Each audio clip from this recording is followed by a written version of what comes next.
Hey guys, welcome to another episode of the Nihongo Master podcast. I'm your host Azra, and today is a very useful one for you listeners. We're going to drop some tips for those of you who are planning to travel to Japan in summer.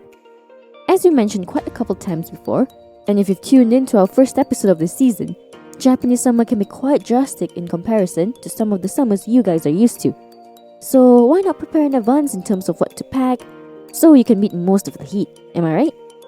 But before we get into it, I have a treat for you listeners. If you don't already know, Nihongo Master is an interactive online Japanese language learning system where we provide Japanese lessons in a fun and easy manga-style way. The podcast has a special unique 50% off promo code for your entire subscription of our program that I'll drop sometime in the next few minutes, so keep your ears tuned for that. So today's episode will focus more on what you can do to prepare for your Japanese summer trip. It's split into two parts, what to pack and what to wear. We'll look at the packing side of it first. There are 3 things you absolutely need to pack in your suitcase so that you can survive the Japanese summer heat. The number 1 that you should definitely pack in your suitcase is a couple of hats. The sun, or hi in Japanese, in Japan can be quite brutal. It's to the point where it will affect your vision where you're out and about. A hat or cap is the perfect solution for this. Not only does it shield your eyes from the sun glares, but it also protects your head while at it. I would recommend those straw or bamboo hats as they're the most cooling types. Cotton or linen ones are fine too, but avoid polyester ones. And this goes without saying, but sacrifice a bit of fashion and avoid faux leather ones as well. You'll end up with too sweaty of a scalp at the end of the day. The next thing you should pack in your bag is a mini portable fan. I know it sounds ridiculous. I thought the same when I was first given this advice. But trust me, that goes a long way. A temporary breeze from this tiny fan will make the unbearable heat and humidity bearable. Trust me. Okay, I know not everyone has a portable fan just lying around. If you don't already have one yet, you don't need to get one before your trip. Just make sure you buy one as soon as you land in Japan. It's going to be everywhere, so it's an easy task. Alternatively, get an uchiwa, a Japanese fan. This way, you'll be using it all the time and have a souvenir from your trip, all in one. And the last thing you should definitely pack in your suitcase is hiyakedome, sunscreen. As mentioned earlier on, the sun is no joke. If you don't want to use sunscreen day to day, your Japanese summer trip will definitely make you one. And it's not about getting tanned, or hiyake in Japanese, or whatever. It's about protecting your skin from the harsh UV rays. Now, if you've got those 3 things in your suitcase before your trip, you've got the basics of surviving Japanese summer covered. Thank me later. Here's a quick vocab recap. Hi, sun. You can also call it taiyo, but that's more of the scientific term. Uchiwa, Japanese fan. Hiyakedome, sunscreen. Hiyake, tan. By the way, if you haven't checked out our official website yet, why not give it a browse?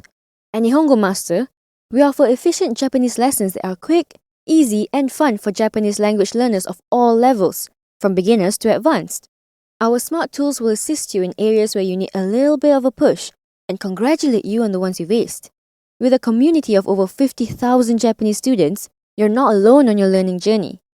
Make new friends and improve together with our point system, collecting points as you go along. Ask away any questions you have on our group discussion pages. There's sure to be others as well as our Japanese instructors that are quick to answer. You can also take Nihongo Master with you on the go and learn Japanese as you trot the globe. Practical, right? Plug in our podcast exclusive code for this season, Japan Summer, JAPAN SUMMER, for 50% off your entire subscription for as long as you're with us.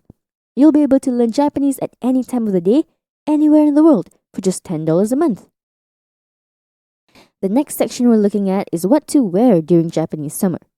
See, in Japan, modesty is pretty key. So while you can get away with a tube top and shorts, it's not the case for all parts of Japan, especially on holy grounds like temples and shrines. While Japan has been modernizing in the recent years, it still has its traditional religious roots. So as a sign of respect, if you do plan on visiting sacred grounds, it's best to cover your shoulders and refrain from wearing any clothing pieces that reveal certain areas. So, in this section, I'll give you a few tips on how to dress right for the summer heat while still maintaining an acceptable level of modesty. basically cluing you in on the classic Japanese summer trends. The first trend I'd say is Sukato Skirts. I can understand why this is one of the top trends to consistently appear every Japanese summer, as the style of skirt that's the most prominent are the flared, flowy ones. They're cooling and conservative, stylish and comfortable. If that doesn't scream the Japanese summer aesthetic, I don't know what does. Though normal, straight-cut, flared skirts are as common, the pleated ones tend to be shining brighter than the others in recent years. Even in a classic trend, there's its own trend. From opaque to sheer, layered to single, pleated skirts are opted for more recently. If you're not a fan of skirts, dress it down with shirt dresses instead. See, you don't have to sacrifice chic when you want to dress comfy. A shirt dress basically encompasses both, and the Japanese have caught on to that. This classic summer torendo trend has been popping up every year for a while now, and I'm confident it's here to stay for a while more. Shirt dresses are baggy, which means it's airy and cooling. Those factors make this item the perfect summer wear for Japan's heat and humidity, or shitsudo in Japanese. While this clothing piece provides enough ventilation for the body, it's also perfect for any indoor activities where the air conditioning makes shopping malls and restaurants feel like the North Pole. Now, the best thing about shirt dresses is that it can be styled in a few different ways. You can wear it as it is and on its own, or wear it as an overshirt. Don't think that layering is not an option in summer. It all depends on the material that you choose for your shirt dress. Ideally, get a chiffon type shirt dress that you're using as an outerwear. There won't be too much heat retention, and it adds dimension to your summer look. Now, the next tip I'm going to give is one that modestifies your slip dresses, and that's the 90s shirt plus slip dress combo. Back in the day, this combo was all the rage. The trend died down in most parts of the world, but in recent years, it's making a comeback. In Japan, however, it never really died down. The shirt and slip dress combo lives on to this day from the 90s. I would say the conservative aspect of the culture plays a part in retaining this trend, as the Japanese would prefer not having their shoulders bare. A cooling cotton shirt underneath does the trick. Fashionable and practical. Kill two birds with one stone. The Japanese people have upped this classic trend by not only pairing a shirt with a slip dress, but basically anything slip. Slip jumpsuits and slip tops, just to name a few. Okay, our last, but definitely not the least of all tips, is one to go for white and neutral colours. Just like how some of us think the colour black is a safe colour, so is white. May be a myth, but I personally believe that white is one of the most cooling colours to wear. And during Japanese summer, I'll do anything to keep myself cool. Try layering a solid colour on top of each other. I love white on white on white, but it makes a bad combo for when I want to eat ramen. Alternatively, go for various shades of neutral and combine them with prints for a more vibrant Japanese summer look. Now with these fashion tips, you'll be cool and ventilated all throughout your Japanese summer, or Natsu, adventures.